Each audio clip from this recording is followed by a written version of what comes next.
Staubach how to catch the knuckler. Steve Sparks and his knuckler facing Barry Bonds, and Bonds got played. One of 6 strikeouts for Sparks in the game. 4th inning, no score, 2-1 for the Giants. This time, Walbach has trouble with the knuckler.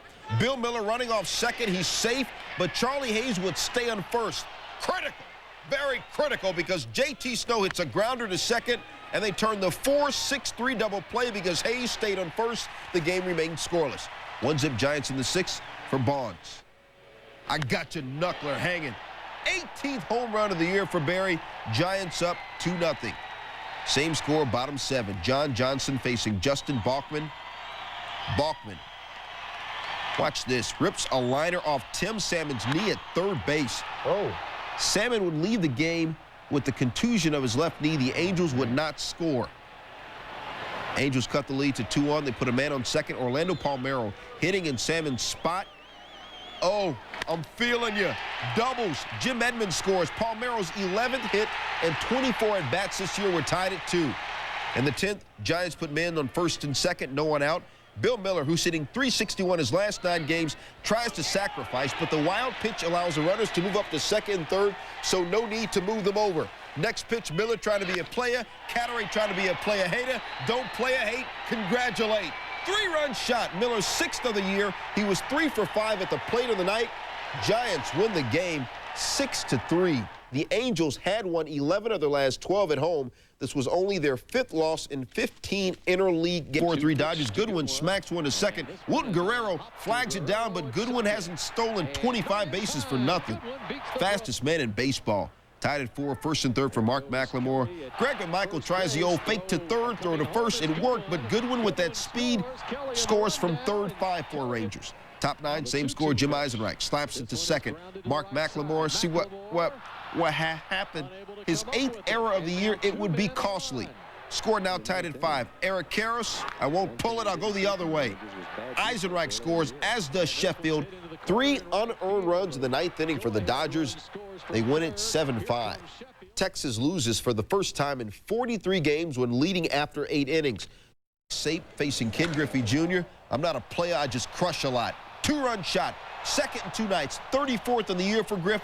Only the 4th guy to ever hit 34 homers before the break. Bottom 5, 5-4 Mariners. Edgar Martinez looking for his 2nd homer of the game. But watch the spot shadow.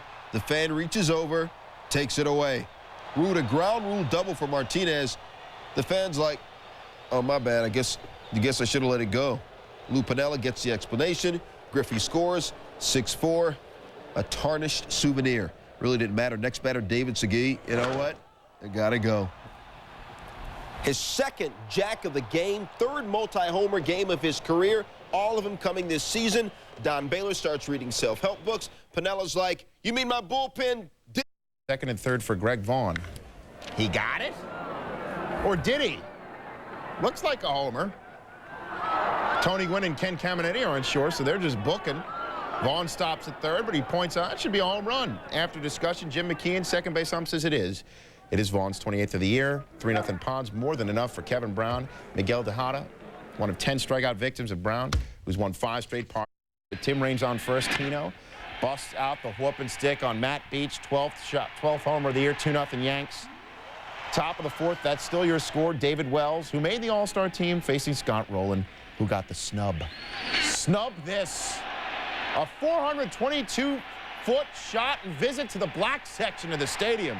Rowland's 16th of the year, 2-1 Phils. We'd be tied at 2, but the Yanks would take the 3-2 lead, and the bottom of the 5th, base is loaded again for Tino. Tino, base hit. Joe Torre said afterwards that Martinez has been beating himself up lately, so he beat up the Phillies instead. 4 RBI night for Tino. Yankees scored 5 runs and win 5-2. Yet another fabulous start from David Wells. 7 innings, 1 earned run, 0 walks. He has not walked a batter in 36 innings. Still, he said, I had no breaking ball tonight whatsoever. The Yankees improved to 12-3 in interleague play, the best such mark in the majors. The Braves and Devil Rays. Andres Galarraga DHing because he was hit Tuesday. Would you believe he was hit Wednesday too? But the base is loaded. Walt Weiss comes home to score. Tampa Bay leads 3-2. Rough 24 hours for the big cat. Tuesdays, hit by pitch on the left. Wednesdays on the right. He's been hit 11 times on the season. That's 4th in the majors. The Big Cat, however, stayed in Wednesday night's game, and unlike Tuesday night's game. Javi Lopez followed with a 2-run single, made it 4-3 Braves, but the Braves are down 5-4 with 2 outs in the 9th. Chipper Jones provides the heroics, a 2-run shot off of Roberto Hernandez. 20th of the year, 2nd of the game. Braves win 6-5, the largest interleague. Carlos Delgado with a man on second. Throws his bat at it. Bernard Gilkey and Brian McRae can't come up with it. Tony Fernandez scores to tie the game at 7. Dennis Cook. Hassan Chop. Bottom of the 8th, the Mets up 8-7 again, but Mel Rojas on the mound with 2 runners on, and Alex Gonzalez does his Paul O'Neill imitation. 3-run shot, 9th of the year. Jays score 8 in the 8th inning. Bobby V's 6 relievers gave up 12 runs in 5 innings. All 5 batters Rojas faced scored. Blue Jays win 50. Left foot first on every step up the dugout, and then wearing out the Velcro on the gloves, and then digging in, taking his warm-up cuts, waving the bat as the pitcher sets. Whatever works, man. And it does. Runners on second and third. He grounds to short. He beats out the throw. He's got a 22-game hitting streak. Darren Lewis scores 1-0 Boston. Meanwhile, Brett Saberhagen cruising. Brad Fulmer looking. Mark Grusilanic looking at the big curve. In the top of the 5th, Rondell White looking. 1 of 5 strikeouts for Saberhagen. Red Sox win 6-1. Best start yet in the comeback of Brett Saberhagen. He retired the first 10 batters he faced. You can see on ESPN. Oh, yeah. Oh, yeah. I'm a company man. Cliff Floyd, ground rule double, scores Todd Zeile. Marlins up 5-1 in the 5th. 2 pitches later, Cliff Floyd steals third. Cal Ripken takes umbrage with the safe call. So does Ray Miller. And Ray Miller, shall we say, lets off a little bit of steam. Gary Cederstrom ejects him and from home plate. And he'll let Gary get a piece of his mind before departing. Marlins win 5-3. Umpire Jerry Davis, top 1, 2-2 count. Pete Shurik's pitch hits Albert Bell on the right foot. Albert jogs to first, but first base ump Pat Conner says, "Hold up, Albert." Even though the replay clearly shows that Bell checked his swing, the ump calls it strike 3. Albert needs a hug. Top 6, White Sox down 4-1. Shurik facing Bell again. Albert, can I get a witness from the congregation?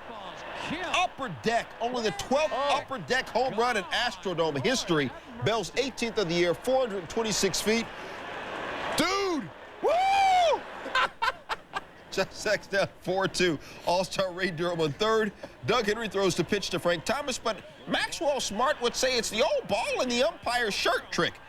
The ball goes into Davis's shirt pocket. According to the rules, Durham allowed to score. A wild night for Jerry Davis. Bottom 7, 6-4 Astros. Moises Alou, get at me, dog. Celebrating his all-star pick, 2-run shot, 19th of the year. 4th homer in Moises Alou's last 11 at-bats. Called Cleveland in a quest at Milwaukee. You want to steal a base? Run on Jeff Juden. He's allowed 21 this season, most in the majors. Top 1, David Justice up. All-star Omar Vizquel on first. Briefly, peace out. Vizquel's 15th stolen base, he'd score in an error to make it 1-zip. Top 3rd, Kenny Lofton on first. Briefly. Later, on the first pitch, Lofton steals second, his 26th stolen base. Next pitch, Vizquel, who's losing his rep as a weak hitter. He's got a 304 average, getting his swerve, his freak, and his mac on. Vizquel's 17th double of the year. Lofton comes around to score, 2-zip on the double. Top 7, Lofton on first. Briefly, I'm outie. Steals second. Next pitch, running like he stole something out of somebody's kitchen. 3rd swipe of the night, 28 for the year. Same at bat for Vizquel. Soft single to center. Lofton scores. Lofton and Vizquel blowing up. They combined for 5 hits, 5 stolen bases, and 4 runs. Jeff Juden needs a hug. Indians win at 5-2. Kenny Lofton's 3 steals, as I said, gives him 28. In the day of his snub. Let's start with the Sammy Sosa watch first. Bottom of the 3rd, 1 man on in a 1-1 game. It's a straightaway center, but, oh, man, it just goes off the wall. Oh, Can you believe that? Oh, man, that's... He had 2 doubles in the game. No. It's a 6-2 Cubs lead in the top of the 8th, but Kerry Wood walked the first 2 batters. As the bullpen's warming up, Wood gets hotter. Tony Bautista check swinging, Travis Lee swinging. He struck out 3 times in the game. Crowd on its feet as Matt Williams swings to end the inning. 13 strikeouts for Wood, strikes out the side in the 8th. But the Cubs in trouble in the top of the 9th. 6-4 game, bases loaded for Lee. Rod Beck gets him to ground to Grace. Flips to second, end the game. As the Diamondbacks became the first 2-time victim in the career of Kerry Wood. Wood also struck out 13 Diamondbacks in a May 11th victory. Wednesday against KC would break the record for the most hit prior to an all-star break, but he busts out the walking stick in his first at-bat against Tim Belcher. An errant pickoff attempt by Belcher moves runners to second and third, and Brian Jordan's the next batter. Brings in 2 because Jermaine Allensworth doesn't throw home. Mark McGuire comes home on the no challenge. Royals lead is only 3-2, but it's 5-2 in the bottom of the 3rd when McGuire swinging. He chased it. Belcher gets him. Bottom of the 5th, McGuire up again with the bases empty. And McGuire hits one deep to left, but he didn't get all of it. Bottom of the 7th, 5-4 Kansas City. Gary Gaetti facing Belcher. And Gaetti hits it deep to left. Johnny Damon, you want me on that wall. You need me on that wall. Belcher, sigh of relief. We take another look. Damon patrolling the wall. Gaetti can't handle the truth. Bottom of the 8th, McGuire now facing Scott Service, and McGuire swinging. An 0 for 3 night for Big Mac. Royals hang on to win 6-4, just the Cardinals' luck. The Royals haven't been hotter this season. It's hosting Minnesota. Top 7, score tied at 1. Terry Steinbeck on first, Scott Winchester pitching. Denny Hocking one to center. Mike Frank boots it. Terry Steinbeck scores from first, just Hocking's 4th hit in his last 10 games. He said later, I looked for a ball in, and luckily it was there. Twins go up 2-1. Twins manager Tom Kelly tied around the neck a little bit because the Reds threatened in the 8th. 2-1 Twins. Lenny Harris facing Mike Tremblay. 1 out, 2-1. Harris to Todd Walker. Walker turns a 4-3 double play. Twins win it 2-1, says Brad Radke, who scattered 9 hits. I had no idea where my fastball was going. I don't know why. Twins outfielder Otis Nixon stole his 574th career base, tying him with Hugh Duffy for 20th on the all-time list. Thursday starters Eric Milton and Pete Harnisch. Tigers in Pittsburgh, Seth Greisinger held the Pirates